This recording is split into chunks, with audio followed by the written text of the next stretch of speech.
Eu tenho mais de 1000 artigos escritos sobre tradução, consultas inclusive a léxicos e o idioma hebraico e grego koiné, bem como o grego clássico. De forma que eu posso dizer algo sobre se existe a melhor tradução ou uma melhor tradução da Bíblia. Sim, existe. Eu vou na mesma linha do erudito americano Jason David Bidun, que disse, depois de avaliar 9 versões, que a tradução do Novo Mundo, que eles chamam em inglês, né, o nome em inglês é The New World Translation of the Holy Scriptures. Agora nós temos a tradução do Novo Mundo da Bíblia, né, mas eu ainda me refiro à tradução do Novo Mundo na sua versão anterior. Eu a considero, em comparação com as outras versões, que foi a que eu estudei e comparei, a mais exata, muito melhor e bem melhor que as outras, em vários aspectos. Por exemplo, textos interpolados, ela remove ou deixa claro que não são dos mais antigos manuscritos, portanto, não são canônicos. Alguns desinformados e até mesmo desinformantes alegam que a tradução do Novo Mundo não tem alguns versículos, que foi adulterada. Na verdade, não é a tradução do Novo Mundo que não tem, é os gregos antigos, os manuscritos autógrafos, que evidentemente não continham tais passagens, porque as cópias mais antigas do texto do autógrafo do Novo Testamento não contêm tais passagens. Posso citar vários exemplos, a começar pelo PA, o Pericópita Adúltera, que realmente é ausente nos mais respeitados textos, né? Então, a tradução do Novo Mundo, por não incluir esses textos, principalmente agora na sua atualização, removendo-os completamente, demonstrou que tem muito mais consideração com a orientação de Provérbios 36 e 22 de Apocalipse, quando fala sobre não acrescentar nem tirar nada da palavra de Deus. Por isso, a tradução do Novo Mundo já começa bem, já acima de qualquer outra versão. E não só isso, eu posso citar aqui, por exemplo, a questão do nome de Deus, que os tradutores de versões tradicionais, como a NVI, a Almeida Atualizada e até mesmo a versão Bíblia de Jerusalém, eles removem o nome de Deus de diversas passagens, se não todas, cometendo assim um sacrilégio, um desrespeito para com o autor divino das Escrituras Sagradas, que disse em Êxodo 9,16 que quer que o seu nome seja declarado em toda a terra. E para que as pessoas saibam, diz o Salmo 83,18, não é para que as pessoas desconheçam, para que as pessoas apaguem, para que as pessoas não usem, não. Lá diz para que as pessoas saibam, no imperativo, Vedeu ki atashimcha Yehová. Portanto, as pessoas devem saber que o teu nome é Jeová. Salmo 83,18.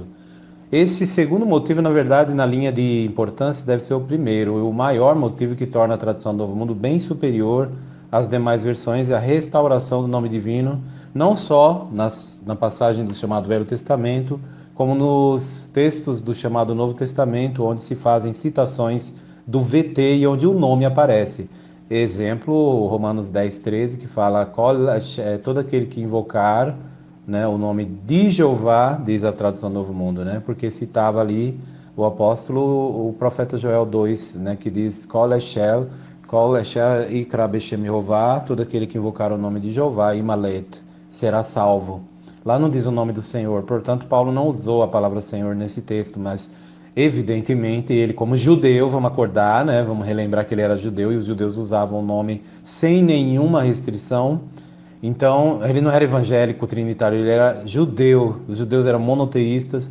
Os judeus não removiam o nome por motivos a não ser alguns casos que, mesmo no texto hebraico, eles removeram o nome porque eles diziam que era um desrespeito a Deus e removeram o nome. Mesmo assim, a tradução do Novo Mundo foi além disso e fez o seguinte: restaurou aqueles textos considerados punctas extraordinária, onde evidentemente o nome de Deus ele estava nos autógrafos, né? Até mesmo os judeus, mesmo lá na antiguidade, começaram a remover o nome de Deus de seu texto, coisa que eles fizeram pouco. Eles deixaram o nome de Deus ocorrer ali quase 7.000 vezes no texto da Bíblia hebraica. Infelizmente, os evangélicos eles foram de uma visão diferente, eles removeram o nome de Deus de seus textos da Bíblia, de suas orações, de seus inários. Quase sempre não se usa esse nome, portanto as pessoas não sabem quem é Jeová e causou-se uma confusão que preparou o caminho para a posterior teologia trinitariana. Portanto, falando sobre a tradução do Novo Mundo, eu posso dizer que esses motivos que eu apresentei são apenas os iniciais. Eu poderia ficar 1 hora falando e teria argumentos de sobra que distanciaria em muito a tradução do Novo Mundo como superior às outras no quesito gramatical, na questão gramatical, que é uma abordagem envolvendo a regra, e também no quesito sintático, que é os detalhes das classes gramaticais. Sem dúvida nenhuma, muito melhor do que a maioria das versões que existem. Eu posso falar mais um pouco sobre isso agora num outro áudio. A atualização da tradução do Novo Mundo, agora na sua nova edição, ela é uma tradução de equivalência dinâmica. Ela se atém ao original, de forma que ela é uma tradução, pode ser considerada literal, no entanto, com uma abordagem diferente. Ela faz uma tradução de equivalência dinâmica. Então, existem alguns desconhecedores do método de tradução. Eu posso citar aqui o Samuel do Hebraico Pro, por exemplo. Ele pega agora a nova versão das Testemunhas de Jeová e fica comparando letra por letra com o hebraico e tentando achar o que ele considera que são acréscimos.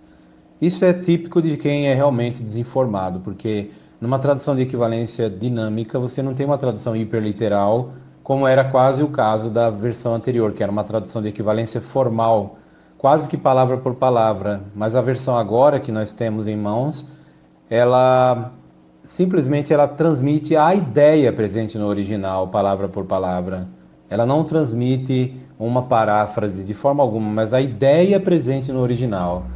E isso é interessante porque as Testemunhas de Jeová têm uma hermenêutica fortíssima, baseada numa semântica detalhada do verso e do contexto geral, que torna a tradução deles evidentemente diferente.